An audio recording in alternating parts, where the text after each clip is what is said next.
Bibles వాళ్ళందరూ కూడా చూద్దాం దేవుని వాక్యం. యోహాను సువార్త 21వ అధ్యాయము 1 నుంచి 3 వచనాలు చదువుకుందాం.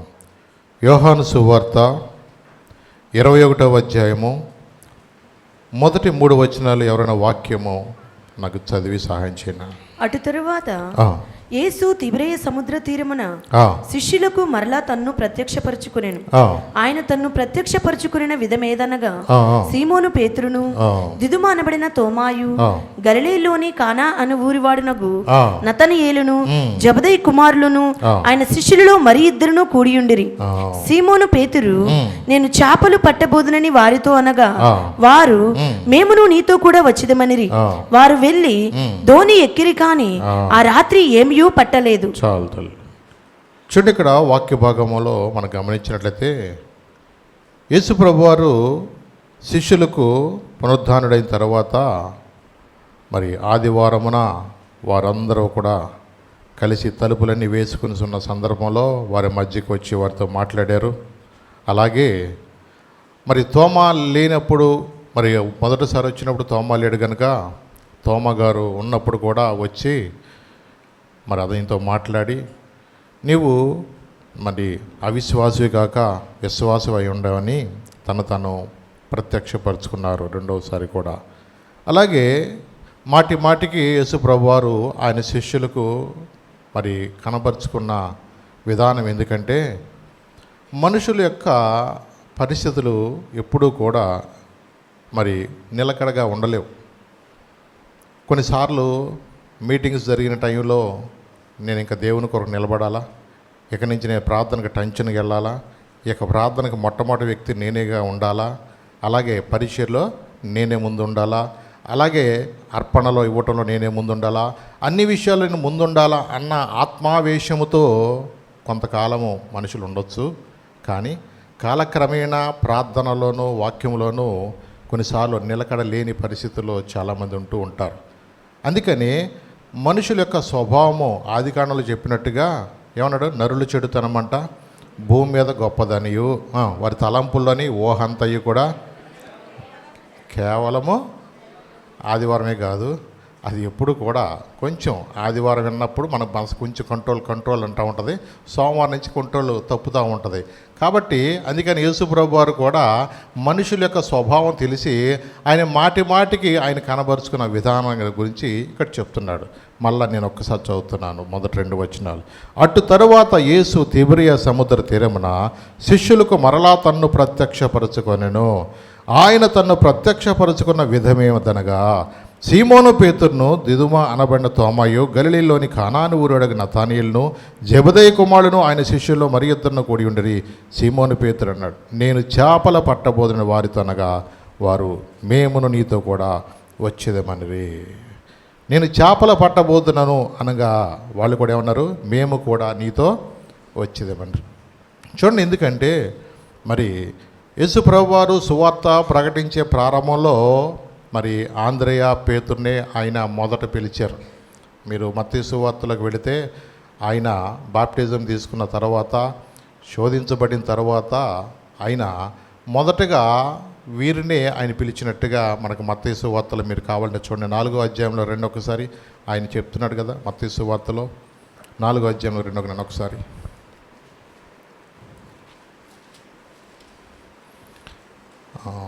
యేసు గలిలయ సముద్ర తీరమున నడుచుచుండగా పేతురు అనబడిన సీమోను, అతని సహోదరుడైన ఆంద్రేయ అను ఇద్దరు సహోదరులు సముద్రంలో వలవేట చూచెను.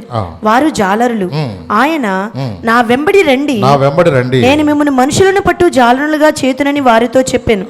వెంటనే వారు తమ వలలు విడిచిపెట్టి ఆయనను వెంబడించిరి. చూడండి, ఇక్కడ మొదటగా పిలిచింది ఎవరినండి ఆయన? ఇక్కడ మనం గమనించినట్లయితే సీమోను అను సహోదరుడు ఆంద్రేయ అని ఇద్దరు సహోదరులను ఆయన మొదట చూశారు. వాళ్ళు ఎవరంటండి? జాలరులు. ఎవరు వాళ్ళు? జాలరులు అంటే చేపలు పట్టే వృత్తి కలిగిన వాళ్ళు. అంటే గలిలయ సముద్ర తీర ప్రాంతాల్లో వాళ్ళందరూ కూడా గలిలీలుగా, అలాగే జాలరులుగా, వాళ్ళు చేపల వృత్తే వాళ్ళ వృత్తిగా కొనసాగిస్తున్న వారు ప్రజలు. మరి ప్రభువారు వాళ్ళ మధ్యకి వెళ్ళి వాళ్ళతో ఏం చెప్పాడని తెలుసు, అక్కడ నా వెంబడి రండి, నేను మిమ్మను మనుషులు పట్టు జాలర్లుగా చేతులని వారితో చెప్పాను. మీరు నా వెంబడి రండి, నేనేం చేస్తాను, మేము మనుషులు పట్టే జాలర్లుగా నేను చేస్తాను అంటున్నాడు.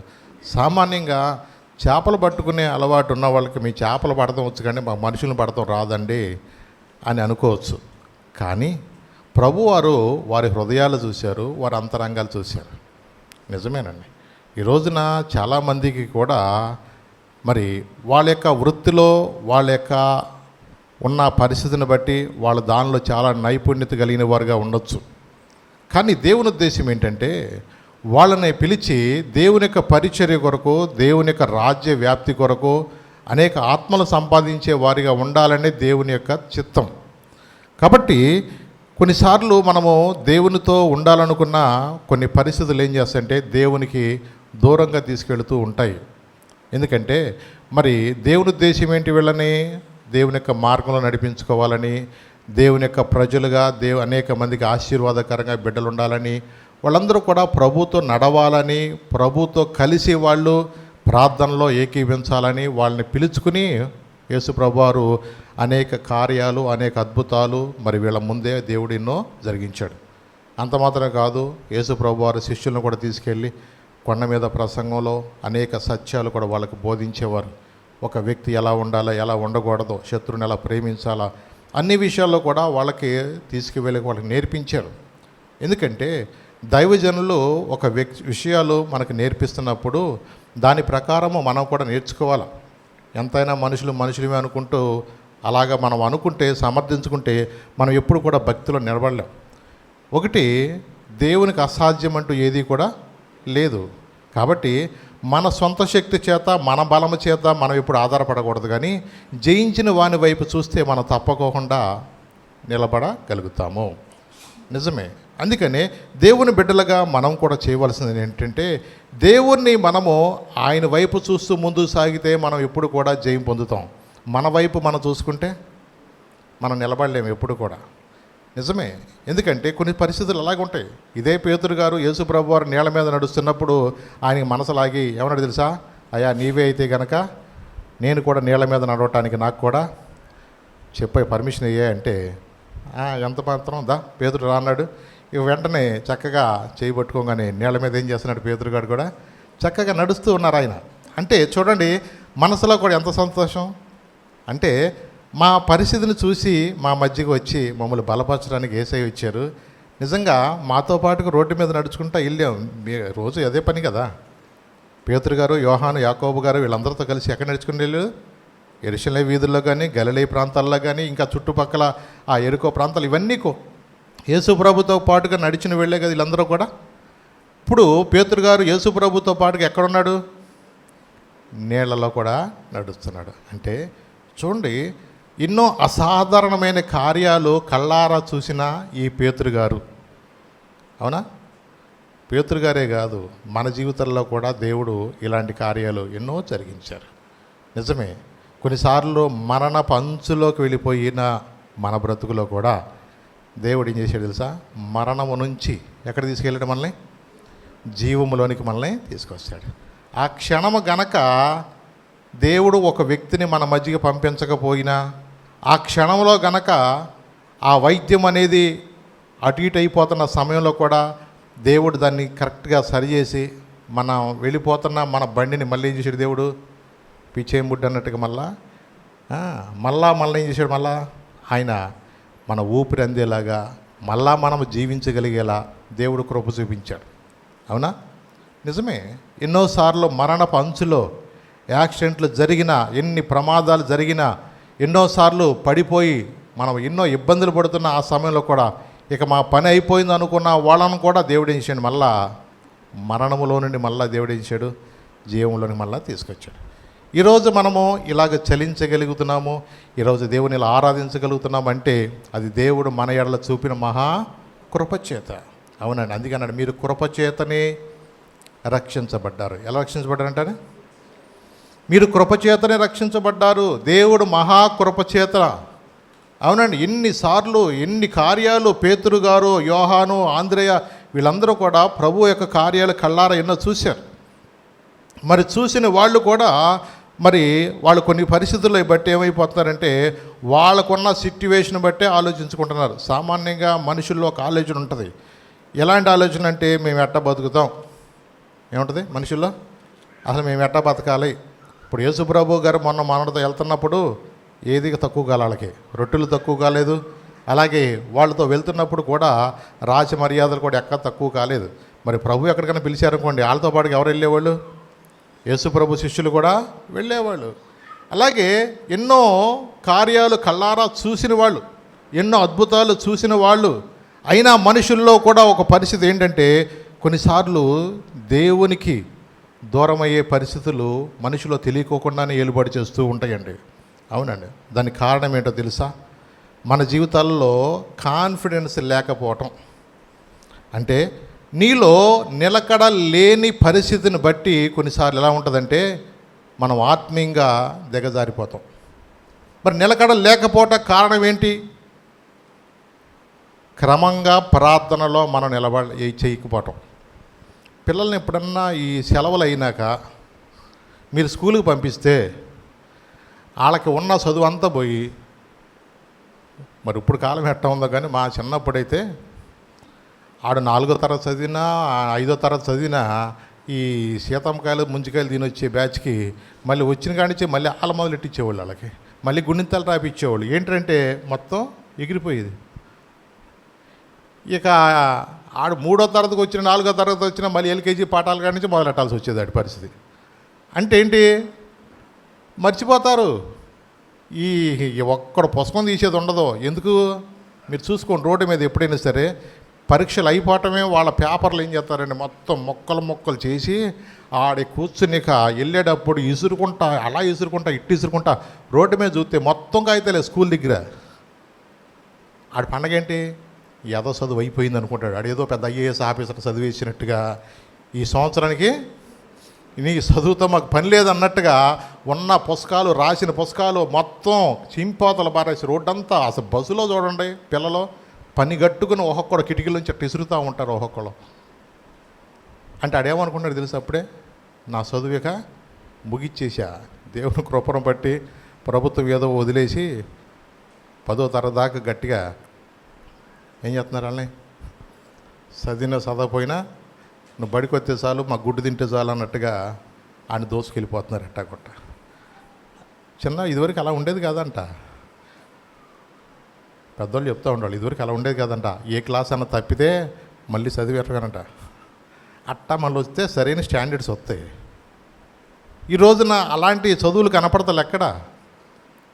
దోచేయటమే, ఎట్టాకొట్ట బడికి వస్తే చాలరా బాబు అన్నట్టుగా. నువ్వు వస్తే మాకు జీతాలు వస్తారా, నువ్వు బాగానే వస్తే మా జీతాలు పోతాయి అన్నట్టుగా టీచర్లే భయపడిపోతున్నారు ఇవాళ.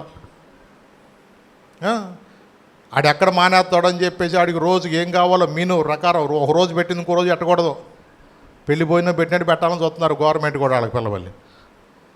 వాళ్ళ మీద 100 మంది ఆఫీసర్లు. దాన్ని మళ్ళీ వీడియో తీసి చూపించడం, పప్పుచారు సరిగ్గా ఉందా, నీళ్ళుగా ఉందా, స్కాన్ చేసి చెప్పుద్ది. అంటే మనమైతే టేస్ట్ చూసి చెప్తాం, మరి అది స్కాన్ ఎట్ట తెస్తుందో కానీ. అంటే అన్ని రకాలైన వాళ్ళ మీద అధికారులు ఇవాళ చూస్తున్నారు. వాళ్ళ ఉద్దేశం ఏంటి? మా ప్రభుత్వ బడిలో చదువుకున్న వాళ్ళు ఎవరో కూడా బాగాలేదు, అలాగూ బలహీనలుగా ఉండటం కానీ, వాళ్ళు ఆర్థిక ఇబ్బందులను బట్టి వాళ్ళు స్తోమత లేని వాళ్ళు కాబట్టి చాలామంది వాళ్ళకి ఫీజులు వాళ్ళకి ఇచ్చి, అమ్మకు వందనా తల్లికి వందనమా, మొత్తానికి ఎవరో వాళ్ళకి వందనం. తర్వాత ఇలాగూ వాళ్ళకి డబ్బులు కూడా ఇచ్చి వాళ్ళకి చక్కగా గుడ్లు పెట్టి, మొన్న ఎవరు అడిగారు మీటింగుల్లో గుడ్లు పెడదాం అయ్యారు అని అన్నారు. వాళ్ళు అడిగారు, ఎవరు బళ్ళోకి వెళ్ళినా గుడ్లే, మళ్ళీ ఎక్కడికి వచ్చినా ఈ గుడ్లు దాపరిచిన ఇసిరేస్తారు, ఇక జనాలు గుడ్ల మీద పోయింది అసలుకి జనాలకి, ఇక వద్దులేనా అని చెప్పాను. ఎందుకంటే పూర్వమేమో జనాలకి గుడ్లు కూడా దొరక్క సహం గుడ్డు వండుకొని తిన్న రకాలు. ఇప్పుడు ప్రభుత్వం ఏమో ప్రేమించి మరి వాళ్ళందరికీ ఫుల్ గుడ్డు వేస్తున్నారా పిల్లలకి? అందరికీ చక్కగా ఆరోగ్యంగా ఉండాలని గుడ్లు ఉడకబెట్టి అన్ని రకాలుగా వాళ్ళకి చక్కగా ఉండటానికి ఎన్నో ప్రయత్నాలు చేస్తున్న మన ఈ దినాల్లో. కానీ మనుషులలో గ్రహింపు అనేది లేదు. అంటే ఎలా ఉన్నారంటే ఏది చేసినా మర్చిపోవటమే. అవునండి. అందుకనే మనుషుల యొక్క స్వభావాలు ఎప్పుడూ కూడా నిలకడ లేని పరిస్థితిలో ఈ రోజున చాలామంది ఏంటంటే ప్రార్థనకు వస్తారు కానీ కాసేపు ఏదో ప్రార్థన, తర్వాత ఆ ప్రార్థన ఉండదు, వాక్యం చదవటం ఉండదు. పుట్టినరోజున ఒక నిర్ణయం తీసుకుంటారు కొంతమంది.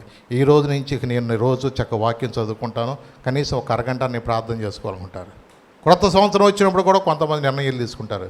కానీ అది 4 రోజులు కూడా ఉండదు. అది నిలకడ లేని స్థితి. అవునండి, ఎవరైనా సరే ఒక వ్యక్తి ఆత్మీయంగా స్థిరపడాలన్నా బలపడాలన్నా ఏం చేయాలా? ప్రతిదినము యేసుప్రభు వారు అనుదినము వాడుకు చొప్పున ఆయన గెత్సేమనే తోటకు వెళ్ళినట్లుగా మన ప్రార్థన కూడా అనుదినము వాడుకు చొప్పున మనకు ఉండాలి. 3 పూటల ఏదో ఒకటి తింటామా లేదా? ఇడ్లీ కానీ, అన్నం కానీ, సాయంత్రం మళ్ళీ ఏదో స్నాక్స్ కానీ. అంటే శరీర సంబంధమైన దానికి ఏమైనా తక్కువ చేస్తున్నారు ఎవరైనా? ఈ జానడి పొట్టకు ఎవరో కూడా ఏ పూట ఏ లోటు చేయట్లేదు కదా. మరి ఆత్మ సంబంధమైన వ్యక్తులుగా మనం ఉండొద్దా? శరీరానికి ఆహారం ఎలాగ అవసరమో ఆత్మ కూడా వాక్యం అనేది, ప్రార్థన అనేది నువ్వు నిలకడగా నిలబడటానికి, నీ ఆత్మీయ జీవితాన్ని కాపాడుకోవడానికి నీవు దాన్ని ప్రయత్నం చేయవలసిందే. ఎవడో నేను ఎంతసేపు దొయ్యరు, నువ్వు అలాగే ఉండాలి ఎలా ఉండాలని ఎవరు నీకు చెప్పరు. ఇంకా మనం చాలా అదృష్టవంతులు. ఈ కాలంలో ఎంతో సువార్త మనకు వినిపించబడుతుంది. నువ్వు ఎలా ఉండాలో ఎలా ఉండకూడదో చక్కగా చెప్పడానికి దైవజనులు కూడా అందుబాటులో మనకు ఉన్నారు. పూర్వకాలం ఇలా లేదండి. ఆ దినాల్లో వాళ్ళు చూసిన అద్భుతాలు బట్టి, కార్యాలను బట్టి నిజంగా రాహాబ్ అనే వేషకు అర్థమైపోయింది. అయ్యా మీ దేవుడు మామూలుడు కదయ్యా, ఆకాశం మందు ఉన్న దేవుడే, భూమి మీద ఉన్న దేవుడే. అసలుకి మీరు వస్తున్నాగా ఈ సముద్రం కూడా అలాగ దూరం వెళ్ళిపోయిందట, శత్రువులను కూడా సముద్రంలో ముంచి వేశారంట. ఇవన్నీ మేము వింటంటే మా గుండెలు కరిగిపోయినాయా. మీ దేవుడు మీ పక్షంలో ఉన్న సంగతి మాకు తెలిసిపోయింది.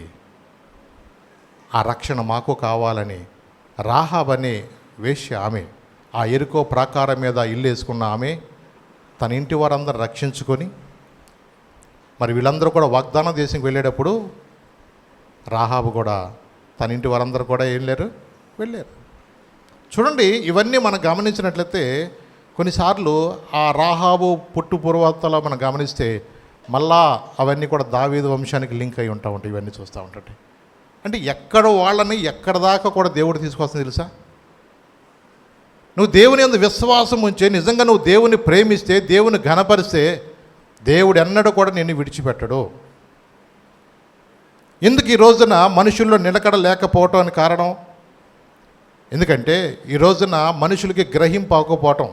మీరు ఒక్కసారి లోకా సువార్తలోకి రండి, 5వ అధ్యాయము 7 నుంచి 9 చదివినాను. లోకా సువార్త 5వ అధ్యాయము. వారు వేరొక దూరంలోనున్న తమ పాలివారు వచ్చి తమకు సహాయము చేయవలనని వారికి సంజ్ఞలు చేసిరి. వారు వచ్చి 2 దోణులు మునుగునట్లు నింపిరి. సీమోను పేతురు అది చూచి యేసు మోకాళ్ళ ఎదుట సాగిలపడి, ప్రభువా నన్ను విడిచిపొమ్ము, నేను పాపాత్ముడనని చెప్పాను. ఎప్పుడు గ్రహింపైంది? రాత్రంతా ప్రయాసపడ్డారు, ఒక్క చేప కూడా పడలా. అలాంటప్పుడు ప్రభు వచ్చి ఏం చెప్పి తెలుసా? నీ ధోని లోతుకు నడిపించి కుడిపక్క వలయి అని చెప్పారు. ఈ యొక్క మాట చెప్పిన తర్వాత వాళ్ళలో కూడా అనుమానమే ఉంది. ఏంటి అంటే, మాకు అన్నీ తెలుసు కదా, మేము ఇన్ని సంవత్సరాల నుంచి చేపల్లో పుట్టి చేపల్లో పెరిగిన వాళ్ళం, వల పక్కన అయ్యాలో ఏ టైంలో పడతాయి ఎక్కడ పడతాయో మాది ఎలవదా అన్నట్టుగా మనసులో ఉన్న పేతురు ఏమన్నా తెలుసా? నీ మాట చొప్పున. ఎలాగంట?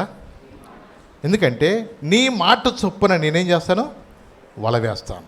ఎందుకు ఆ మాట అన్నాడు?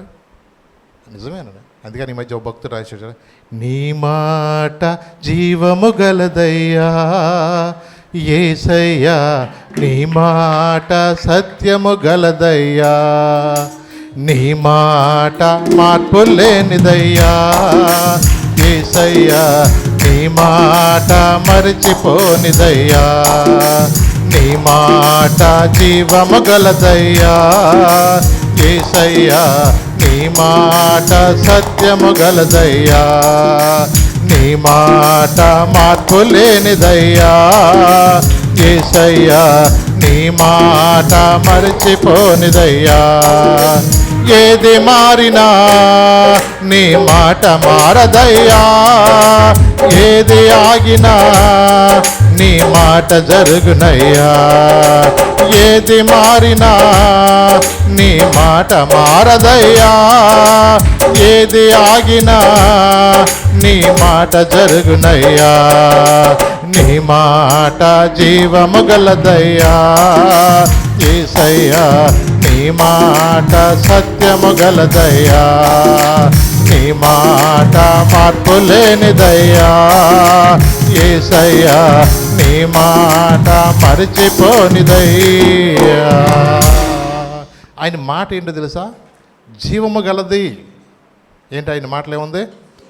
జీవం ఉంది ఆయన మాటలో. అందుకని ఆ మాటలో జీవం ఉండగట్టే లాజరో బయటికి రా అనగానే ఏమొచ్చాడు? చనిపోయి 4 రోజులు అయిన లాజరు కూడా ఏమయ్యాడు? బయటకు వచ్చాడు. చూడండి, ఎన్నో కార్యాలు, ఎన్నో అద్భుతాలు కళ్ళారా చూశారు ఒక పక్క నుంచి. మరి లాజరు బ్రతికుండటం, వాళ్ళతో కలిసి భోజనం చేయటం, ఇవన్నీ కూడా అనేక మంది కళ్ళారా చూశారు. కానీ అనేక మంది కడవరకు ప్రభువుని వెంబడించారా? అక్కడ దాకా ఎందుకు? నీ ప్రాణానికి నా ప్రాణం అడ్డం వేస్తా అన్న పేతురు గారే 3 సార్లు ఏమన్నాడు?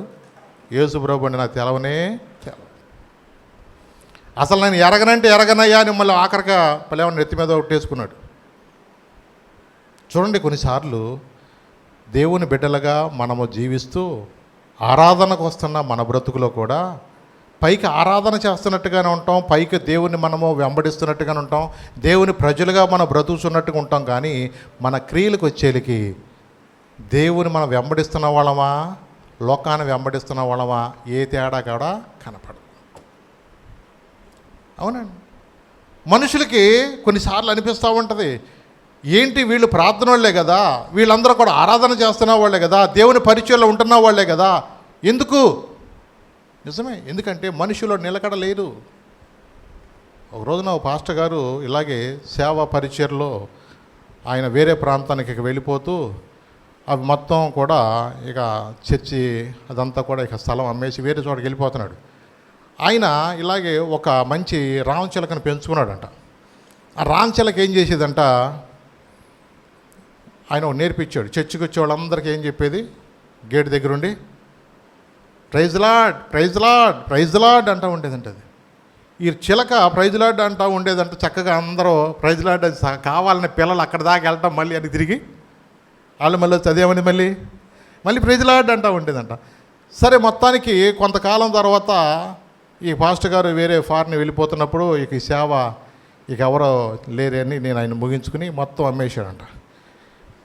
ఇక అనుకోకుండా అక్కడ ఎవరో ఆ స్థలాన్ని కొనుక్కున్నది, ఎవరో కాంట్రాక్ట్ కొనుక్కున్నట. తర్వాత ఆయనకి ఏమైందంటే, ఆ కాంట్రాక్టరు సారా అమ్మే కాంట్రాక్టర్ అంట. ఈ చర్చిని ఆఖరికి ఏం చేశాడు ఆయన, ఈ చర్చిని కూడా ఆఖరికి ఇక సారా అంగడి చేశాడు.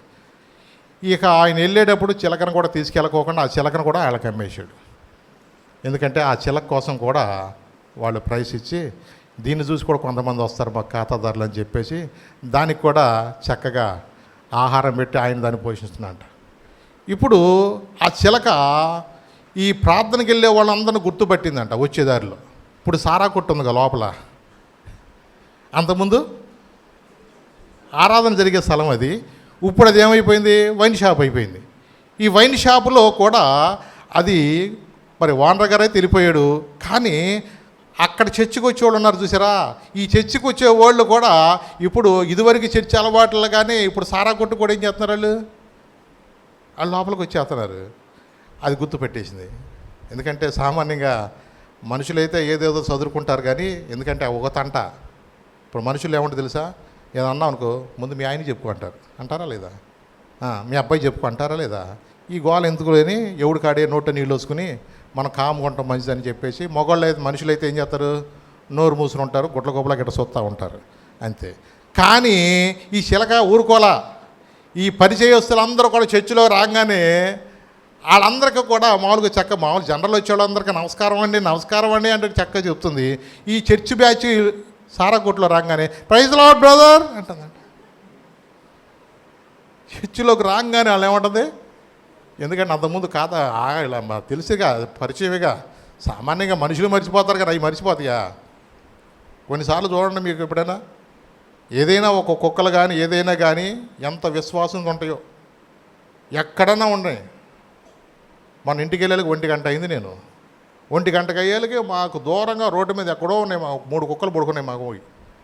నా హార్న్ అక్కడ విని నోబెల్ కాలేజ్ దగ్గర హార్న్ ఉన్నాయి, రైట్కి లేచెట్టు నుంచున్నాయి, ఇంత చూస్తున్నాయి. ఎందుకంటే నా లైట్ ఫోకస్గా ఉంటుంది కాబట్టి చూడంగా రోడ్డు మీద కుక్క లైట్లు కళ్ళు ఏమంటే కనబడతాయి, మెరుస్తాయి. నాకు అర్థమైపోతుంది మా బ్యాచ్ ఇక్కడే ఉంటుందని అర్థమైపోద్ది. నేను హార్న్ అక్కడ కొట్టానో లేదు, అలర్ట్ అయిపోయినాయి. ఆడికి పండగ. ఎందుకంటే 3-4 రోజుల నుంచి లేడు వాంటర్ గారు, ఇక ఆయన వచ్చేస్తున్నారని చెప్పేసి ఆడికి పండగ. మీటింగ్లో మిగిలింది కూడా మాకు కూడా, వాళ్ళందరూ కడుపులు నింపాడు పాస్టర్ గారు, ఇప్పుడు మా కడుపు కూడా నింపుతాడని అవి కూడా ఎలర్ట్ చూస్తున్నాయి. అవన్నీ గబగబా ఇక రెడీగా అయిపోయినాయి. మాకు అసలు కారు వెళ్ళనివ్వట్లే, అవి అడ్డం పడిపోతాయి వెళ్ళిక. అవి ఎంత స్వాగతం పలుకుతుంది తెలుసా వెళ్ళేటప్పుడు. అసలు కమెండలు కూడా అట్లా వెళ్ళరేమో, అలా తీసుకెళ్తా ఉంటాయి వెళ్ళినప్పుడల్లా. రేపు బొంబాయి వెళ్ళినప్పుడు పాప వాటి తెప్పలు ఎట్టుంటాయో అంటే చూడండి. కొన్నిసార్లు అనిపిస్తుంది వాటికి ఉన్న విశ్వాసము. ఏ టైం అయినా సరే యజమానుడు వస్తున్నప్పుడు అవి చాలా ప్రేమతో ఉంటాయి. అసలు వెళ్ళనేవో, కాళ్ళల్లో పడిపోతాయి, అడ్డు పడిపోతాయి, ఇటు పడిపోతాయి, అడ్డం పడిపోతూ ఉంటాయి అసలు. ఎందుకంటే వాటికి ఉన్న ప్రేమ లాంటిది. అలాగే ఈ రామచిలక కూడా చక్కగా అక్కడ ఉండి వచ్చిన వాళ్ళందరికీ కూడా ఎవరికి ప్రార్థన వాళ్ళందరినేమో ప్రైజ్ లాడ్ అంటుంది, మిగతా వాళ్ళందరికీ ఏమో నమస్కారం అండి అంటుంది.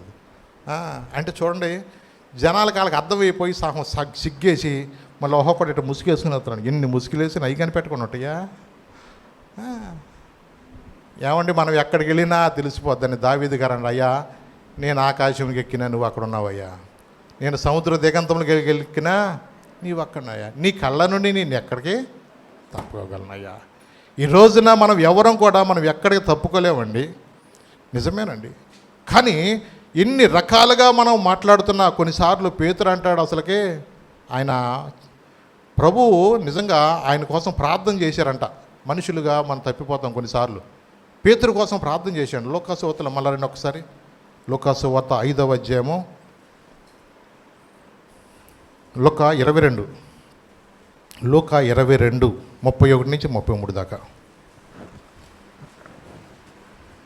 నీ నమ్మిక తప్పిపోకుండానట్లు నేను నీ కొరకు వేడుకుంటుని, నీ మనసు తిరిగిన తరువాత నీ సహోదరులను స్థిరపరచమని చెప్పాను. అయితే అతడు, ప్రభువా నీతో కూడా చెరలోనికి మరణమునకు నువ్వు వెళ్ళుటకు సిద్ధముగా ఉన్నాను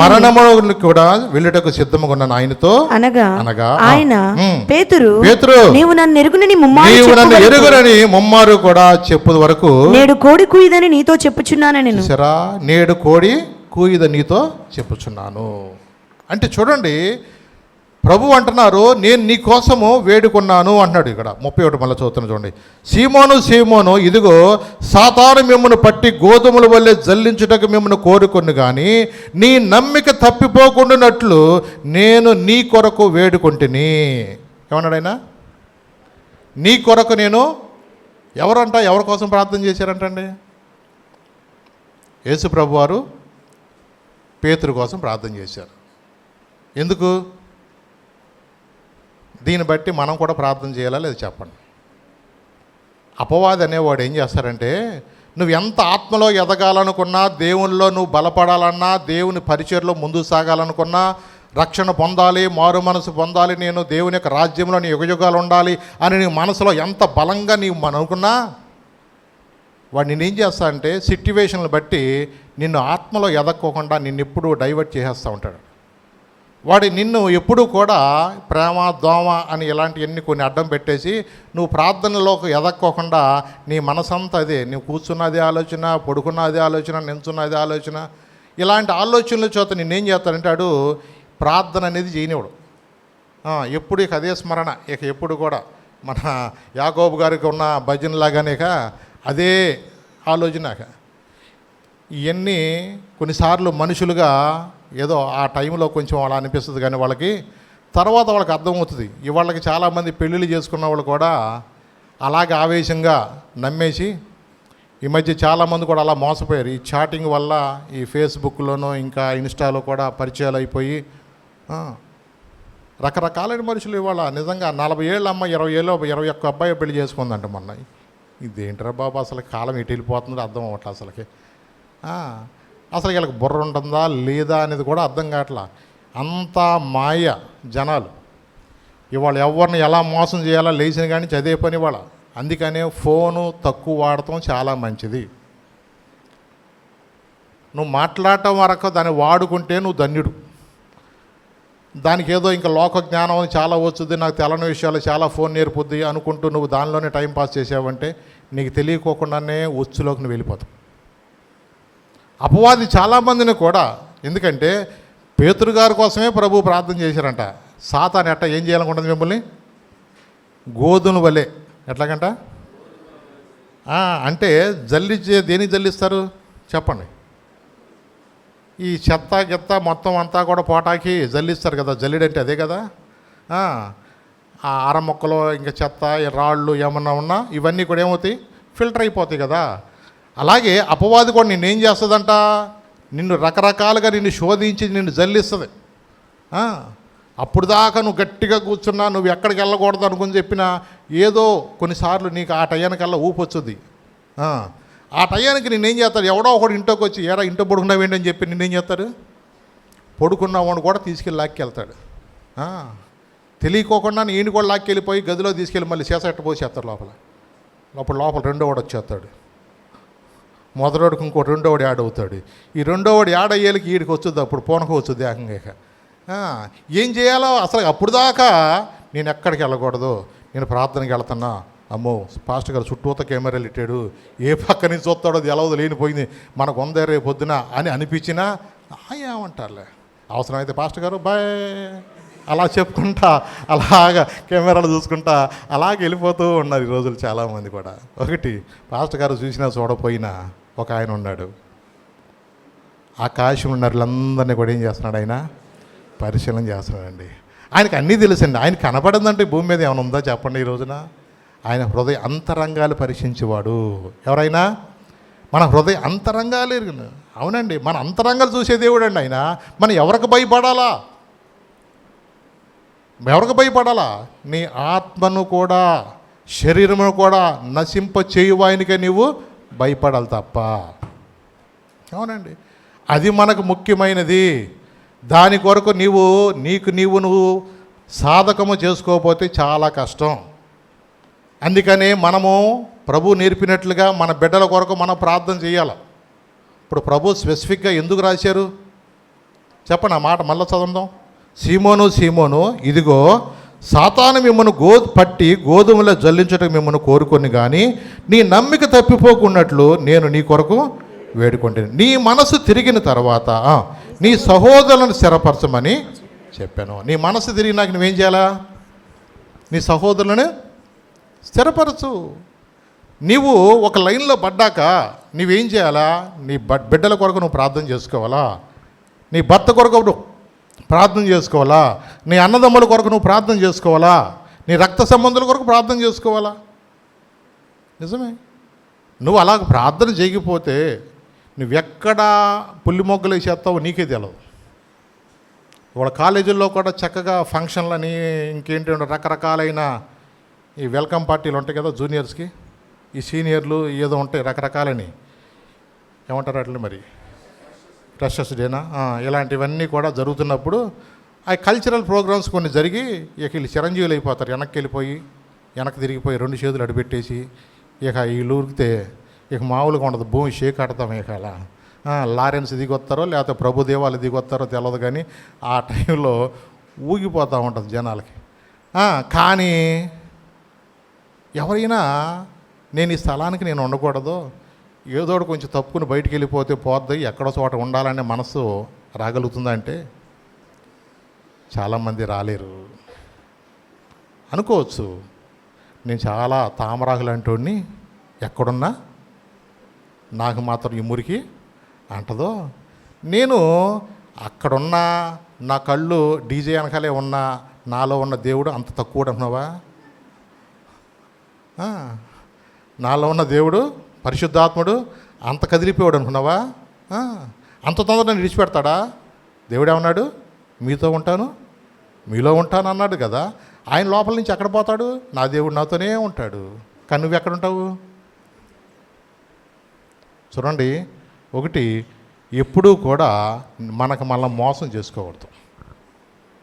మనుషుడా నువ్వేం విత్తుతావో చెప్పని ఆ పంటనే నువ్వు కోస్తావు. అందుకని మనం చాలా జాగ్రత్తగా ఉండాలండి. భక్తిని సంపాదించుకోవటానికి చాలా కష్టపడాలి. పోగొట్టుకుంటానికి ఒక్క నిమిషం పట్టదు. ప్రెగ్నెన్సీ రావటానికి చాలా కష్టపడి జాగ్రత్తగా వాళ్ళు దాన్ని ఎంత అసలు ఫుడ్ కూడా ఎలా ఉంటుందో తెలుసా, వాళ్ళకి తినగలిగినయే కొన్ని తింటారు, కానీ అన్నీ తినలేక పాపం వాళ్ళు నానా తిప్పలు పడతారు. పడుకుంటా కూడా చాలా ఇబ్బంది పడిపోతారు తల్లులుగా ఉన్నప్పుడు. వాళ్ళకి కొన్నిసార్లు ఏది తినాలన్నా కొన్ని వాసనలు కూడా కొన్నిసార్లు పడవు. చాలా ఇబ్బంది పడుతూ ఉంటారు వాళ్ళు. ఎందుకు 9 మాసాల వరకు కూడా ఏం చేయాలి వాళ్ళు? బిడ్డ కొరకు వాళ్ళు జాగ్రత్తగా ఎన్నో జాగ్రత్తలు తీసుకుంటారు. ట్రావెలింగ్ చేసేటప్పుడు కూడా చాలా జాగ్రత్తగా ఉంటారు. మరి అక్కడ కొన్నిసార్లు కొంతమంది బెడ్ రెస్ట్ అన్న అవసరమైతే ఉద్యోగం కూడా మానేసి బెడ్ రెస్ట్ తీసుకుంటూ ఉంటారు. ఇలాంటివన్నీ కూడా ఎన్నో జాగ్రత్తలు తీసుకుంటారు తల్లులుగా. అంటే ఈ శరీర సంబంధమైన దాని విషయంలో తల్లులుగా ఎన్నో జాగ్రత్తలు తీసుకుంటున్నప్పుడు ఆత్మ సంబంధమైన దానికి జాగ్రత్తలు తీసుకోవద్దా మనం? ఎందుకంటే తెలుసా, ఈ మధ్య ఉన్న టెక్నాలజీ ఎలాంటిదో తెలుసా? బిడ్డలంట గర్భంలో ఉన్నప్పుడే తల్లిదండ్రులు మాటలు వింటారంట, వీళ్ళు పాటలు వింటారంట, వీళ్ళు గంతులు వింటారంట, వీళ్ళు కళ్ళజోలు పెట్టుకుని డ్యాన్సులు వేస్తారు చూడు, ఎగిరే డ్యాన్సులు ఇవన్నీ చూస్తారంట. ఇలాంటివన్నీ లోకంలో సమాజంలో అన్నీ కూడా వాళ్ళు వింటారు. వీళ్ళకి నిజంగా పొట్టలో ఉన్నప్పుడు అన్నీ అర్థమైపోతాయి వీళ్ళకి ప్రతిదీ కూడా. అందుకనే జాగ్రత్తగా మాట్లాడుకోవాలి. ఈ రోజున టెక్నాలజీని బట్టి తల్లిదండ్రుల యొక్క అలవాట్లు తెలియకోకుండానే పిల్లలకు వచ్చేస్తాయి. అమ్మా నాన్న మంచి సింగర్లు అనుకోండి, పిల్లలు కూడా ఏం చేస్తారు, వాళ్ళు మంచి సింగర్లు అయిపోతారు. వీళ్ళు కనుక మంచి వాయిద్యాలు వాయించేవాళ్ళు అనుకోండి, వాళ్ళు కూడా అలాగే ఉంటారు. అంటే చాలా వరకు ఎలా ఉంటాయంటే తల్లిదండ్రులు పోలికలు మాత్రమే కాదు, తల్లిదండ్రుల యొక్క పరిస్థితులు కూడా బిడ్డల్లో కూడా కనబడతాయి. అంటే మనము చాలా జాగ్రత్తగా ఉండాలి. ప్రభువారు ఎలాగైతే ప్రార్థన చేశారో మన బిడ్డల విషయంలో కూడా మనం ఏం చేయాలా? ప్రార్థన చెయ్యాలి. అందుకని మనం నిలబడితే మనం ఇంకోటి నిలబడగలుగుతాం. మనం కనుక పడిపోతే మనం ఎవరిని కూడా నిలబెట్టలేం. దాని కొరకు నువ్వేం చేయ తెలుసా? నీ భక్తిలో నువ్వెప్పుడు కూడా నన్ను స్థిరపరచయ్యా, నన్ను బలపరచయ్యా, నేనెక్కడా కూడా పడిపోకోకుండా నాకు సహాయం చేయమని నువ్వు ప్రభు సన్నిధిలో కనిపెట్టుకుంటే తప్ప ఈ రోజులో ఆత్మీయంగా నిలబడతామని చాలా కష్టము. ఎందుకు పేతురు గారు మళ్ళా చేపలు పడతాక వెళ్ళిపోతున్నాడు? ఆయన వాళ్ళకి అనుమానం, ప్రభువారు ఉన్నప్పుడు మాకేం తక్కువ కాలేదు, ఇప్పుడు ఎలాగో మేము ఎలా బతుకుతాం? ఒకసారి కాదండి, ఆ ప్రభువారు ఎన్నిసార్లు తెలుసా? మీరు అపోస్తుల కార్యాలయం 1వ అధ్యాయంలోకి వెళ్తే 40 సార్లు ఆయన అగపరుచుకున్నారని ఉంది వాక్యంలో. అక్కడ తెలుసా ఎన్నిసార్లు అంటండి? మీరు కావాలంటే చూడండి, అపోస్తుల గారు 1వ అధ్యాయం చూడండి ఒకసారి, అక్కడ రాయబడి ఉంది. ఆయన శ్రమ పడిన తరువాత, అది ఆయన శ్రమ పడిన తరువాత 40 దినముల వరకు వారికి అగపడుచు, 40 దినముల వరకు వారికి అగపడుచు, దేవుని రాజ్య విషయములను గూర్చి బోధించుచు అనేక ప్రమాణములను చూపి వారికి తన్ను తాను సజీవునిగా కనపరుచుకొనెను. అది ఎందుకంటే ఒకసారి కాదండి, ఇది 3వసారి ఇక్కడ కనపడతాం. ఆ తర్వాత మనకు అపోస్తుల కార్యాలకు వచ్చేళ్ళకి అక్కడ రాయబడింది ఏంటంటే 40 దినముల వరకు వారికి అగపడుచు. వారికి ఏం చేశారంటే ఆయన దేవుని రాజ్యం విషయం గురించి బోధించచ్చు, అనేక ప్రమాణములను వారికి చూపి వారికి తన్ను తాను సజీవునిగా కనబరుచుకున్నారు. అంటే చూడండి, వాళ్ళు ఈ లోకంలో కొన్నిసార్లు మనుషులుగా తప్పిపోతూ ఉంటారు. ఎందుకంటే సామాన్యంగా మనుషులే, శరీరం అనేది ఎప్పుడు కూడా బలహీన ఘటమే, నిజమే. అందుకని కొన్నిసార్లు పరిస్థితులను బట్టి మనం ఆత్మీయంగా నిలబడలేకపోవచ్చు. ఒకవేళ చాలామంది కొన్ని రకరకాలైన మరి లోన్లు ఉండొచ్చు కదా. అలాగే నా అప్పులు ఎట్ట తీరతాయని కొంతమంది ఈ జీవన సంబంధమైన పోరాటంలో ఈ పిల్లల చదువులకి ఎంత ఖర్చులో ఉంటాయి కొన్నిసార్లు. అలాగే వాళ్ళని ఒక దారి చేయాలని ఎన్నో ఉంటాయి తల్లిదండ్రులుగా వాళ్ళకి బాధ్యతలు. కాబట్టి మనుషుల్లో కొన్ని రకరకాలైన ఆలోచనలు ఏంటంటే మనం ఏదైనా ఒక పని చేసుకుంటూ ఒకళ్ళ దేవుని సేవలో మనం వెళ్ళాలనుకునే వాళ్ళు కొంతమంది ఉంటారు. ఒకళ్ళ ఎగ్జాంపుల్గా పౌలు గారిని తీసుకోవచ్చు. పౌలు గారు కూడా ఆయన గుడారాలు కొట్టుకుంటూ ఆయన సేవ పరిచయం చేసినట్టుగా మనకు ఉంది. కానీ దేవుని యొక్క పరిశుద్ధాత్మ అనుభవం పొందుకున్న తర్వాత ఈ అపోస్తులు అందరూ కూడా ఏం చేసేది తెలుసా? దేవుని కొరకు ఎంతగా మండారంటే కొన్నిసార్లు మన ఊహకే అందదు. అదే పేతురు నిజంగా దేవుని కొరకు ఎంత ధైర్యంగా నిలబడ్డాడో. నువ్వు యేసుని గురించి చెప్పితే మర్యాదగా ఉండదంటే ఆయన ఒకటే చెప్పాడు, మేము ఏది కన్ని వాటిని విన్న వాటిని చెప్పకుండా మేము ఉండలేమయ్యా. మా వల్ల ఏదైనా అవుతుందా? మేము కలిగి ఉన్న యేసునామని కుంటోళ్ళు వేసాడు, కానీ నువ్వు ఎంత చెప్పొద్దన్నా. చూడండి, కొన్నిసార్లు మనసులో నువ్వు దేవుని కొరకు నిర్ణయించుకున్నప్పుడు నన్ను చంపినా, నన్ను ఏం చేసినా అయా ప్రభు గురించి చెప్పకుండా ఉండలేము. ఈ రోజున కొంతమంది ప్రేమికులు ఎందుకు చచ్చిపోతున్నారు అనుకున్నారు? ఆయన చూడకుండా ఉండలేను. వీళ్ళేమో కొంతమంది ఏమో అడ్డం పెట్టేస్తారు. అసలు వద్దు వద్దు వద్దు అన్నప్పుడు వీళ్ళు ఏం చేస్తారంటే ఎక్కడికో వెళ్ళిపోయి రైలు కింద పడుకుని చచ్చిపోయిన వాళ్ళు చాలామంది అన్నారు. అంటే వాళ్ళ మనసులో ఒక నిర్ణయం తీసేస్తున్నారు. పేతురు గారు ఒకప్పుడు భయపడినోడే. ఈ పేతురు గారు అసలు యేసుప్రభు అంటే మాకు ఎవడో తెలదని ఒట్టెట్టుకునేవాడే. కానీ జైల్లో తీసుకెళ్ళి పడితే, యేసయ్యా నీకు వందనాలు, మా యాకోబు తమ్ముడిని తీసుకెళ్ళిపోయినట్టుగా వాళ్ళని తీసుకెళ్ళిపోతే ఈ పండగలో ఏదైనా నీ చిత్తం అని ప్రశాంతంగా పడుకోగలిగాడు. నిద్రపడద్దు ఎవరికన్నా ఆ టైంలో. ఈసారి పస్కాకి మనవాడిని బలిచ్చేద్దామని లోపల పడేశారు. నిద్రపడద్దు ఎవరికన్నా? తెల్లారు ఊరేసేద్దామని వాడికి నిద్రపడద్దా? తెల్లారి పొద్దున్న అప్పులోళ్ళు వచ్చేసి నీ ఇంటికి వస్తానన్నారు, నిద్రపడద్దా? బండి కిస్తీ కట్టపోతే తెల్లారికల్లా బండి ఎత్తుకెళ్ళిపోతామని ఫోన్ వచ్చింది, నిద్రపడద్దా? చూడండి, ఇలాంటి సిట్యువేషన్లో నిద్ర అంటే పట్టదు. కానీ తన మనసు దేవుని మీద నిమగ్నమై ఉంది కాబట్టి తను ధైర్యంగా ఉండగలిగాడండి. నిజమేనండి. ఈ రోజున కొన్నిసార్లు మనుషులుగా మనం ఎన్నో కలవరపడవచ్చు, ఎలాగుంటుందా మా పరిస్థితిని. అందుకని యేసుప్రభు శిష్యులందరినీ చక్కగా కొండ మీద తీసుకెళ్ళి వాళ్ళ దగ్గరుండి మాట్లాడారు. చూడండి, ఒక్కసారి మళ్ళీ మత్తయి సువార్తలో గ్రంథం ఒకసారి 6వ అధ్యాయము 24 నుంచి 26 చదువునాను. ఒకసారి మత్తయి సువార్త 6వ అధ్యాయము 24 నుంచి 26 దాకా. ఎవడును ఇద్దరు యజమానులకు దాసుడుగా నుండనేరడు. అతడు ఒకని ద్వేషించి ఒకని ప్రేమించును, లేదా ఒకని పక్షముగా నుండి ఒకని తృణీకరించును. ఉంటే ఎటో ఒకటి ఉంటావు అంతే. మీరు దేవునికి సిరికిని దాసులుగా ఉండనేరు. అందువలన నేను మీతో చెప్పినదేమనగా, ఏమి తిందుమో ఏమి త్రాగుదుమో అని మీ ప్రాణమును గూర్చి అయినను, ఏమి ధరించుకుందుమో అని మీ దేహమును గూర్చి అయినను చింతింపకుడి. ఆహారము కంటే ప్రాణమును, వస్త్రము కంటే దేహమును గొప్పవి కావా? ఆకాశ పక్షులను చూడుడి, అవి విత్తవు కోయవు, కొట్లలో కూర్చుకొనవు, అయినను మీ పరలోకపు తండ్రి వాటిని పోషించుచున్నాడు. మీరు వాటికంటే బహుశ్రేష్ఠులు కారా? వాటికంటే బహుశ్రేష్ఠులు కారా? మనిషికి ఏంటంటే ఆలోచన, ఎలా బతుకుతాం, ప్రభు మాతో లేరు కదా, ఏమైంది అటు వెళ్తే 4 చేపలన్నా పడితే కొంచెం ఏదన్నా ఇప్పుడు కూరకు వస్తే, లేదంటే డోకరాన కట్టుకోవచ్చు, మనసు లాగుద్ది ఏదైనా. కానీ వాళ్ళ హృదయంలో నిజంగా లోపల ఉన్న బాధ, ఎలా బ్రతుకుతామా, ఈ అప్పులు ఎట్ట కడతామా అనుకోవచ్చు. కొన్నిసార్లు అనేక మంది గొప్ప గొప్ప రాజులు కానీ ప్రవక్తలు కానీ మన ముందు ఎందుకు ఉంచాడు తెలుసా? వాళ్ళకి మించిన సమస్య ఉన్నప్పుడు. అర్థమైందా? అంటే హిజ్కియాకి తనకున్న పరిస్థితిని బట్టి ఆ యొక్క రబ్షాకే మాట్లాడిన మాటలు కానీ, అష్షూరు రాజు గారు మరి వాళ్ళు మాట్లాడుతున్న మాటలను బట్టి కానీ ఆయన ఒకటే తీసుకుని ఏం చేయాలో అర్థం కాక ఆ పరిస్థితుల్లో దేవుని మందిరంలోకి వెళ్ళి ఆ ఉత్తరం తీసుకొచ్చి అలా పరిచి, అయ్యా ఈ సమయంలో నువ్వు మాకు తప్ప మాకు ఎవరున్నారయ్యా? రబ్షాకే మాట్లాడిన మాటలు, అష్షూరు రాజు మాట్లాడిన మాటలు ఇవన్నీ తీసుకొచ్చి మందిరంలోకి తీసుకొచ్చి దేవుని సన్నిధిలో ప్రార్థన చేస్తున్నాడయ్యా. దేవుడు ఆ రాత్రి గొప్ప కార్యం జరిగించలేదా? 185,000 మంది ఆ ఒక్క రాత్రే హతమాయను అని ఉంది అక్కడ. చూడండి, దేవుడు కొన్నిసార్లు నీ ప్రార్థన ఆయన దాటిపోయే దేవుడు కాదు. ఆఖరి వరకు కూడా నువ్వు కనిపెడతాడు ఆయన, నువ్వేం చేయబోతున్నావో, నువ్వేం నిర్ణయం తీసుకుపోతున్నావో అని. అప్పులు అందరికీ ఉండొచ్చు, కానీ ఈ గొయ్యి పుడితే ఆ గొయ్యి పుడితే యోయ్యా మీ బలహీనతను చూసిన కొంతమంది 5 రూపాయల వడ్డీ లాగేవాళ్ళు ఉంటారు, అవసరమైతే 10 రూపాయల వడ్డీ లాగేవాళ్ళు ఉంటారు, అవసరమైతే నీ యొక్క బండి కూడా తాకట్టెట్టుకునే వాళ్ళు కూడా ఉంటారు. కానీ నువ్వు చేయవలసింది ఏంటో తెలుసా? ఉపవాసం ఉండి కన్నీటితో నువ్వు ప్రార్థన చేస్తే నీ ప్రార్థన తప్పకుండా వింటాడు. నిన్ను బలపరుస్తాకన్నా కార్యం జరిగిస్తాడు. ఆ టైంలో ప్రార్థన ఏమొస్తుందండి, ఈ టెన్షన్ పడిపోతుంటే అనుకోవచ్చు. ఏమండి, చచ్చిపోయిన వాళ్ళు ఇంట్లో ఉన్నప్పుడు ఈ టైంలో నా గుండె ఇంకేం ప్రార్థన చేస్తుంది, ఈ టైంలో నేనేం వెడుతానని అనుకుంటారా? వేదన ఎలా ఉంటుందో తెలుసా?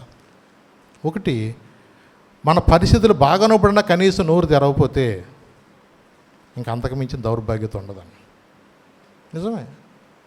నీ సిట్యువేషన్ బాగోనప్పుడు కనీసం నువ్వు జయం పొందలేని పరిస్థితుల్లో నువ్వు దేవుని సన్నిధిలోకి వెళ్ళి, ప్రభు చెప్పారు, మీరు ఇంకా కొంచెం ముందుకు వెళితే అక్కడ ఉంది, నీ గదిలోకి వెళ్ళి నువ్వు తలుపు వేసుకుని ఇవేం చేయమని, నువ్వు 6వ వచనంలో ఉందన్నమాట, నీ గదిలోకి వెళ్ళి నీవు ప్రార్థన చేయనప్పుడు నీ గదిలోనికి వెళ్ళి తలుపు వేసి రహస్యమందున నీ తండ్రికి ప్రార్థన చేయము. అది రహస్యమందున నీ తండ్రికి ప్రార్థన చేయమా. అప్పుడు రహస్యమందు చూచి నీ తండ్రి నీకు ప్రతిఫలం ఇచ్చును. రహస్యమందు చూచు నీ తండ్రి నీకేమి ఇస్తాడు? ఆయన ప్రతిఫలం ఇస్తాడు. కావాలంటే ఈ వాక్యం మీద మీరు చేసి ప్రార్థన చేయండి. నీకు ఒకవేళ అప్పుల సమస్య ఉన్నా, నీ బిడ్డల మాట వినకపోయినా, నీ భర్త మాట వినకపోయినా ఉపవాసం ఉండి మనం ప్రార్థన చేయాలి. ఎందుకంటే ప్రభువే చెప్పారు, ఇది మా వల్ల అవ్వలేదు అయ్యా, ఇది ఎందుకు ఇలా నువ్వైతే చేయగలిగా మేము చేయలేవంటే ఇది ఉపవాస ప్రార్థన ద్వారానే సాధ్యమని కూడా ప్రభు ఎగ్జాంపుల్గా చెప్పారు. ఎందుకంటే ఎవరికైనా ఉండొచ్చు ఆ ఇంట్లో పిల్లల సమస్యలు కానీ, భర్తల సమస్యలు కానీ, ఇంట్లో అప్పుల సమస్యలు కానీ, ఏదో ఒక నానా రకరకాలైన ఈ జీవన పోరాటంలో మనం ఎన్నో రకాలైన సమస్యలు కూడా మనం వెళ్తున్నప్పుడు మనం చేయవలసింది ఏంటంటే, నువ్వు ఆలోచించి ఏమీ చేయలేం. మన చింత యావత్ ఏం చేయాలంటున్నాడు? ఆయన మీద వేయాలి. నీ భారం యెహోవా మీద మోపము. యెహోషాపాతు కూడా అలాగే ప్రార్థన చేశాడు, అయ్యా ఏం చేయాలో మాకు అర్థం కావట్లేదు, నీవే మాకు దిక్కు. దేవుని సన్నిధిలో మనం చేసే ప్రార్థన దేవుడు ఆలకిస్తాడు. కానీ కొన్నిసార్లు అయ్యో నేనేం చేయలేకపోతున్నానే, మన వల్ల నిలకడ లేని వ్యక్తులుగా మనం ఉండకూడదు. ఎటు పడితే అటు గబగబా వెళ్ళిపోవటం కాదు, ప్రభువు మీద ఆధారపడాలా. అందుకని యవన మనసు అయితే నీ మీద ఆనుకుంటుందో వారిని నేను పూర్ణ శాంతి వలగ నేను చేస్తాను. అందుకని మనం ఆనుకోవలసిన మీద ఆయన ఆనుకోవాలి తప్ప మనుషుల మీద కాదు, బంధువుల మీద కాదు, అన్నదమ్ములు కాదు. ఎవడో నీకు సహాయం చేస్తా రేపు ఇస్తానంటాడు, తెల్లారి స్విచ్ ఆఫ్. నీకు ఆడ ఫోన్ కూడా ఎత్తరో. నువ్వు అనుకోవచ్చు వాళ్ళు నమ్ముకొని గబగబా నేనేదో తెచ్చేసాను అది కట్టాలి రేపు పొద్దున అనుకోవచ్చు, నీకు దొరికితే ఒట్టేకాళ్ళు. అందుకని మనుషులు నమ్ముకుంటే కంటే, రాజులు నమ్ముకుంటే కంటే యెహోవాని ఆశ్రయించుట మేలు. రెండో కారణం ఏంటంటే ఫ్రెండ్షిప్, సహవాసము. ఈ సహవాసం అనేది ఎవరితో చేయాలి? మనము ఎలాంటి వాళ్ళతో సహవాసం చేస్తే మనం దేవునిలో నిలబడగలుగుతాం? అవును, మన ఫ్రెండ్షిప్ అనేది, మన సహవాసం అనేది ఆత్మ సంబంధమైన మనుషులతో ఉంటేనే నువ్వు నిలబడగలుగుతావు. వాక్యం ఏదో చెప్తుంది, దుష్టుల ఆలోచన చొప్పు నడువక, పాపుల మార్గం నిలువక, అపహాసుకులు కూర్చుండే చోట కూర్చోను. యెహోవా ధర్మశాస్త్రం ఆనందించు, దివారాత్రులు దాన్ని ధ్యానించు. అతడు ఎలా ఉంటాడు? నీటి కాలులో ఎవరు నాటబడినదే, ఆకు వాడక తన కాలమందు ఫలమిచ్చి చెట్టు వలె. మనము వాక్యమును సారముగా జీవించే వారితో సహవాసం చేయగలిగితే నీవు ఒకరికొకరు బలపడతావు, నిలబడగలుగుతావు. లేకపోతే నీ ఫ్రెండ్షిప్ వల్ల మనుషుల్లో నిలబడలేరు. Same birds are flying together అంటే ఏ జాతి పక్షులు ఆ గూటికే చేరతాయి. ఎందుకంటే మనం ఫ్రెండ్షిప్ అనేది చాలా జాగ్రత్తగా చూసుకోవాలి. నువ్వు ఎవరితో సహవాసం చేస్తున్నావు? అది లేకపోతే మనం ఆత్మీయంగా నిలబడలేం. ఇప్పుడు ఈ బ్యాచ్ అంతా ఒకటే, ఎవరో పేతురు, యోహాను, ఆంద్రియా వీళ్ళందరూ అక్కడ లిస్ట్ ఇస్తే మొత్తం కౌంట్ చేస్తే 7 మంది ఉన్నారు అక్కడ. పేతురు గారు ఏమన్నాడు? నేను మళ్ళా చేపలో పడతాకి వెళ్ళిపోతున్నాడు. ఈ బ్యాచ్ కూడా ఏమన్నారక, అన్నా నీకేమైనా బుద్ధి ఉందా, నీకులాగా నేను తప్పు చేశాను తోమా గారు చెప్పాల్సింది. నేను అసలు నమ్మలేదు ముందు ఆయన్ని, కానీ ఆయన దగ్గరికి వచ్చి, తోమా ఎందుకు నీ అనుమానం ఎందుకు, నా గాయాల్లో ఏలిపెట్టి చూడు, నాకు ఒకళ్ళు ఇక్కడ పొడిచారు కదా, ఇక అదేనా చూడు, ఎందుకు నువ్వు అవిశ్వాసి వింటావు, విశ్వాసగా ఉండు అని నేను ఇలాగే మాట్లాడితే నాకు సగం సిగ్గేసి వచ్చిందన్న. నేను ప్రభువుని చూడంగానే నిజంగా అప్పుడు అయ్యో నేను ఎందుకు ఇంత అవివేకంగా నేను మాట్లాడాను, నేను ఆ రోజున చాలా ఫీల్ అయిపోయాను. అన్నా, దేవుడు మనల్ని విడిచిపెట్టడు. దేవుడు మనల్ని ఒకటి కాదు 2 సార్లు వచ్చాడు ఇప్పటికే. ఆయన మనల్ని విడిచిపెట్టే దేవుడు కాదు. కాబట్టి మనం ఎప్పుడు మళ్ళీ అలా వెళ్ళొద్దన్నా, దేవుడు మనకు అప్పగించిన పని నమ్మకంగా చేద్దామని తోమా గారు చెప్పాడా? చెప్పండి. పోనీ యోహాను చెప్పాడా? యాకోబు చెప్పాడా? వీళ్ళందరూ కూడా కళ్ళారా ఎన్ని చూడలేదు? ఎన్ని అద్భుతాలు వీళ్ళు చూడలేదు? చచ్చిపోయిన బ్రతకడం కళ్ళారా చూశారు. 5 రొట్టెలు 2 చిన్న చేపలు 5,000 మందికి పంచి పెడతాం ఏమన్నా చూశారు. అలాగో పైన ఎక్కడ ఆ యొక్క ప్రార్థన చేస్తున్నప్పుడు కూడా నిజంగా ఆ ప్రార్థనలో మోషే, ఏలియా కూడా ఆ యొక్క పరిస్థితి అంతా కూడా గమనించినప్పుడు నిజంగా అవన్నీ కూడా కళ్ళారా వాళ్ళు చూశారు. ఇన్ని చూసినా మనుషుల్లో ఏమిటో తెలుసు, ఒక పక్క నుంచి మళ్ళా అనుమానం. ఎందుకంటే మనలో కూడా ఎన్నిసార్లు దేవుడు మనకు సహాయం చేసినా, ఎన్ని స్వస్థపరిచినా, ఎన్ని కాపాడినా, ఎన్ని చేసినా మళ్ళీ ఏదో ఒక మూల అవిశ్వాసం అనేది ఉంటుంది. అందుకని ఆ అవిశ్వాసమైన చేదైన వేరుని ఏం చేయాలంటే మనము తీసివేయమని ప్రార్థన చేయాలి. ఎంత తోడుకైనా కొన్నిసార్లు ఉండొచ్చు, కానీ నువ్వు ప్రార్థన చేసుకోవాలి. మొదట ప్రభా, దావీదు అన్నాడు చూసారా, ఆ దినమందు సింహ బలం నన్ను విడిపించిన దేవుడు కాదు ప్రభా, ఎలుగుబంటిని బలం విడిపించిన దేవుడు కాదు ప్రభా, ఈ గొల్లియాతు నుంచి కూడా నువ్వు నన్ను తప్పకుండా విడిపించగలిగిన వాడువయ్యా.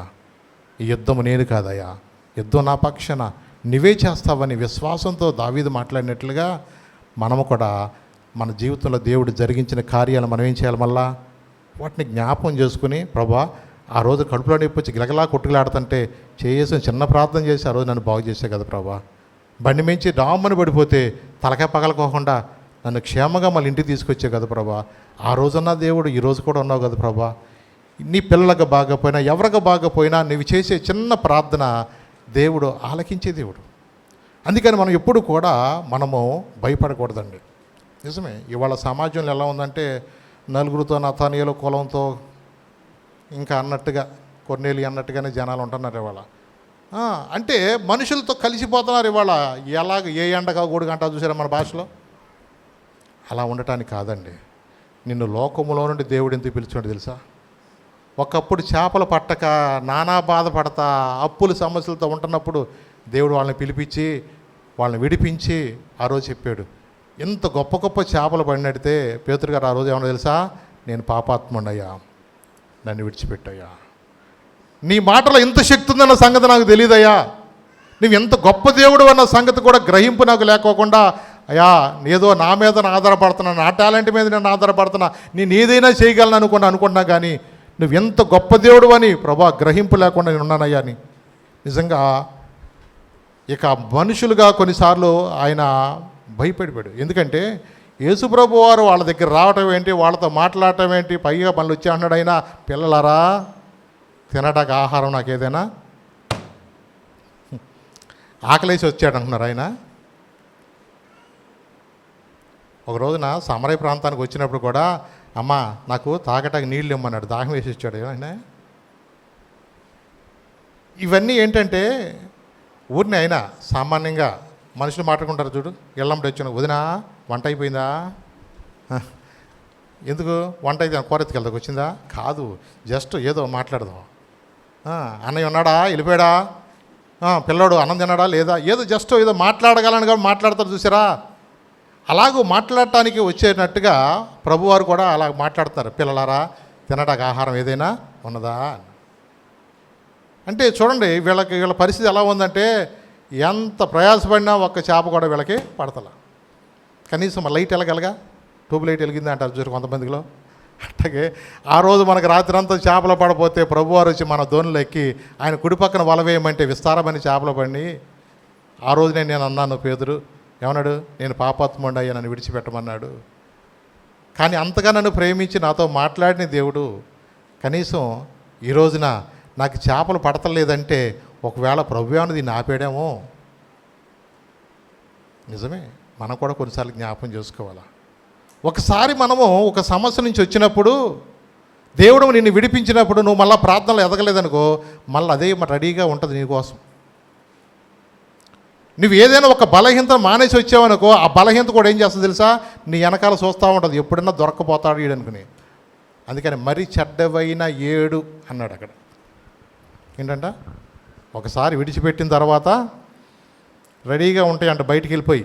ఏం చేయి, ఈ సంవత్సరం తప్పుకున్నాడు వీడు, వచ్చే సంవత్సరం వీడిని మొత్తం ముంచటం లేపటం వీడి దాంట్లో ద్రాహం లేచి అన్నట్టుగా. అంటే వాడికి చూస్తూ ఉంటాడు ఎదురు, ఈసారి తప్పుకున్నాడు, మళ్ళీ ఏదో లైన్లోకి వెళ్ళిపోయి ప్రార్థనకి వెళ్తున్నాడు వీడు, చూద్దాం వీడు ఎంతకాలం నిలబడతాడో అని. ఆడేం చేస్తాడు, నెక్స్ట్ ఇయర్ కల్లా వీడి సంగతి పడదాం, ఈసారి వీడు మొత్తానికి పుల్లెట్ట ముంచి లేకపోతే అయిపోద్ది, ఈసారి వీడిని అట్ట చేసేద్దామని రెడీగా ఉంటాడు. మరి ఆడు ప్లాన్లు ఆడుకుంటూ ఉంటాయి, మనం ఏం చేయాలి అప్పుడు? ప్రార్థన చేయాలి. ప్రభా, సాతాను నన్ను మళ్ళా జల్లించటాన్ని చూస్తున్నాడు ప్రభా, నన్ను విడిచిపెట్టదు ప్రభా. నిజమే, కనీసం ఆ టైంలో అన్నా గుర్తు రావాల్సింది. నిన్ను నేను విడచినా విడువలేదు నీదు ప్రేమ, విడిచిపెట్టలేనివి ఉన్నా విడిపించావు నన్ను. నిన్ను నేను విడచినా విడువలేదు నీదు ప్రేమ, విడిచిపెట్టలేనివి ఉన్నా విడిపించావు నన్ను. విడువని విమోచకుడా, విడువని విమోచకుడా, నీలోనే నుండుటే నాకు క్షేమమయ్యా. విడువని విమోచకుడా, విడువని విమోచకుడా, నీలోనే నుండుటే నాకు క్షేమమయ్యా. నీలోనే ఉండుటే నాకు క్షేమమయ్యా. నీ ప్రేమే చూపకపోతే నేనేమైపోదునో, నీ కృపయే లేకపోతే నాకు పిరిలేదయా. నీ ప్రేమే చూపకపోతే నేనేమైపోదునో, నీ కృపయే లేకపోతే నాకు పిరిలేదయా. కరుణగల యేసయ్యా, నీ జీవితానికి నీవే చాలునయ్యా. కరుణగల యేసయ్యా, ఆ జీవితానికి నీవే చాలునయ్యా.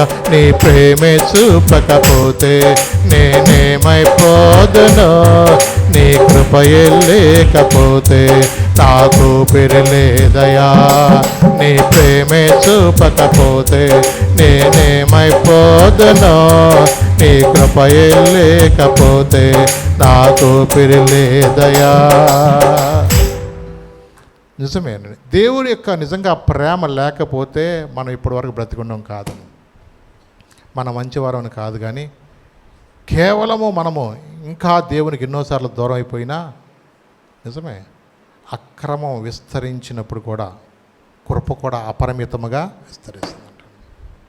ఈ రోజున దేవునికి ఎన్నోసార్లు దూరం అయిపోయిన మన జీవితాల్లో కూడా మరణానికి మనం ఎక్కడ అప్పగించకుండా దేవుడు ఎన్నోసార్లు మనల్ని ఆయన ప్రేమతో మనల్ని గద్దిస్తూ మాట్లాడుతున్నాడు. అందుకని మనం ఎలా ఉండాలని పౌలు గారు ఒక మాట చెప్తున్నాడు. 2 కొరింథీ 6వ అధ్యాయము 16 నుంచి 18 చదువుతున్నాను. 2 కొరింథీ 6వ అధ్యాయము 16 నుంచి. దేవుని ఆలయమునకు విగ్రహములతో ఏమి పొందిక, మనము జీవము గల దేవుని ఆలయమై ఉన్నాము. అందుకు దేవుడిలాగు సెలవిచ్చుచున్నాడు, నేను వారిలో నివసించి సంచరింతును, నేను వారి దేవుడినై యుందును, వారు నా ప్రజలై యుందురు. కావున మీరు వారి మధ్య నుండి బయలువెడలి ప్రత్యేకముగా ఉండుడి, అపవిత్రమైన దానిని ముట్టకుడని ప్రభువు చెప్పుచున్నాడు. చాలు, మీరు వారి మధ్య నుండి బయలుదేరి ప్రత్యేకముగా ఉండండి అంటున్నాడు. ఎలా ఉండాలంట? ప్రార్థనోళ్ళు వేరు, ప్రార్థనకు రానోళ్ళు వేరు. మరి ప్రార్థనోళ్ళు ఎలా ఉండాలా? ప్రార్థనకు రానోళ్ళతో కలిసిపోవచ్చా? అందుకని అవిశ్వాసులతో మీరు జోడుగా ఉండదు. ఎందుకంటే లోక సంబంధమైన మనుషుల వలె ఉంటే దేవుని నామానికి అవమానం. దేవుని ప్రజలుగా దేవుని కొరకు నిలబడతామని మాట్లాడిన ఈ పేతురు ప్రాణానికి ప్రాణం అడ్డమేస్తాన్నవాడు. మరి పేతురు గారు ఎలా తప్పుకున్నాడో కొన్నిసార్లు మన ఆత్మీయాత్రలో కూడా అలా ఉండటం దేవుని చిత్తము కాదు. కాబట్టి దేవుడు మనల్ని ప్రేమించి మనతో ఎందుకు మాట్లాడుతున్నాడు? ఒకసారి కాదు, 2 సార్లు కాదు, 3 సార్లు కాదు.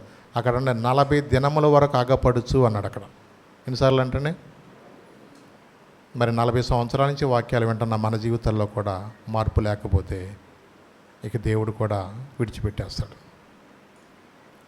ఇవాళ ఒక్కరోజు వచ్చింది కాదు కదా మన ప్రార్థనలోకి. ఏదో ఒక్కసారి అయిపోయింది, ఏదో అయిపోయిందయ్యా అనుకున్నా. తాడుబెలు కొట్టినాక లోపలికి రావాలంటే గేట్ వేసి ఉంటుంది. పిల్లలకు తెలుసు బాగా. ఎప్పుడు వెళ్ళాలా? తాడుబెలు కొట్టకముందే వెళ్ళాలా. గేటు పడిపోయినాక అవసరమైతే పీటీ సార్ వచ్చేమంటాడు, ఒక్కొక్కడిని 4 సరుస్తాడు ఒక్కొక్కటి, లేదని ఎండలో నుంచోబెడతాడు. అవును, కానీ మరి ఇదేం ప్రేమో దేవుని ప్రేమ ఏంటో. కానీ 5 గంటల వరకు వచ్చినప్పుడు ఒక జీతం ఇస్తామన్నట్టుగా చర్చిలోకి ఎప్పుడన్నా ఎందుకు కళ్ళు మూసుకున్నప్పుడు తండ్రి కుమార పరిశుద్ధ ఆత్మనామలు సాలయ్య సాలయ్య, ఈ ఆశీర్వాదం నాకు చాలు, మొత్తానికి ఆ కృప నాకు, అందుకే నేను వచ్చేది. చూడండి, ఈ రోజున ఎవరిని మోసం చేయట్లేం మనం, మనకు మనమే మోసం చేసుకుంటున్నాం. మనకు మనమే మోసం చేసుకుంటున్నాం. వాక్యము జీవము గలదండి. నువ్వు ఎలా ఉండాలో ఎలా ఉండకూడదో అద్దంలో మన మొహం చూపించినట్టుగా మన బ్రతుకుని చూపిస్తుంది వాక్యం. నన్ను ఎవరు చూడలేదని పిల్లిలాగానే ఉండకూడదు. మనం చాలా జాగ్రత్తగా ఉండాలి. దినములు చెడ్డవి గనక సమయమును పోనివ్వక ఏం చేయాలి తెలుసా? సద్వినియోగం చేసుకోవాలి. వాళ్ళ మధ్యకు వచ్చారు, వాళ్ళతో మాట్లాడుతున్నారు. వాళ్ళని మాట్లాడుతున్నప్పుడు యోహాను గుర్తుపట్టాడు. ప్రభు సుమీ అన్నాడు. మనోడు సివిల్ డ్రెస్లో ఉన్నాడు, ఎవరో పేతురు గారు. మనవాడు ఏం చేయాలి అర్థం కాక అటు నిన్నటిదాకా ఎట్టున్నారు తెలుసా? యేసు ప్రభు ఎవరో పేతురు ఎవరో తెలవదని ఆ సైనికులందరూ అనుమానంతో చచ్చారు. అవును, నా మాట కాదు, బైబిల్లో ఉంది. మేము ఆయన ఎలా గుర్తుపడతామయ్యా అని అంటే ఏదో అన్నాడు, నేను ఆళ్ళలో ఉన్నవాడిలే, నేను జాగ్రత్తగా ఆయన గుర్తుపడతాను, నేను వెళ్ళి ఎవడు ముద్దు పెట్టుకుంటాను ఆయనే అన్నాడు. అవునా? అంటే దాన్ని బట్టి వాళ్ళు యేసు ప్రభుతో సమకాలీలుగా ఉన్నట్టుగా డ్రెస్అప్లో కానీ అన్నిటిలో నడకలో కానీ మార్పు అన్నీ వచ్చినట్టుగా. అలాంటి ఉన్నవాళ్ళు మళ్ళీ ఎక్కడికి వెళ్ళిపోయారు మళ్ళీ అంటే చూడండి, ఒకప్పుడేమో ఆత్మీయలో ఎంతగా ఉన్నతంగా ఉన్న వాళ్ళు కూడా కొన్నిసార్లు పరిస్థితులు బట్టి లోకంలో కలిసిపోతూ ఉంటారు. మనం అలా ఉండటానికి కాదండి, మళ్ళా ప్రేమించి వాళ్ళ దగ్గరికి వచ్చి ఆయన ఏమన్నాడు తెలుసా? వాళ్ళకి వచ్చినప్పుడు వాళ్ళకి రాగానే వాళ్ళకు ఆహారం పెడుతున్నాడండి. ఎక్కడైనా వాళ్ళందరికీ చక్కగా మళ్ళా కాల్చి ఏమన్నా తెలుసా?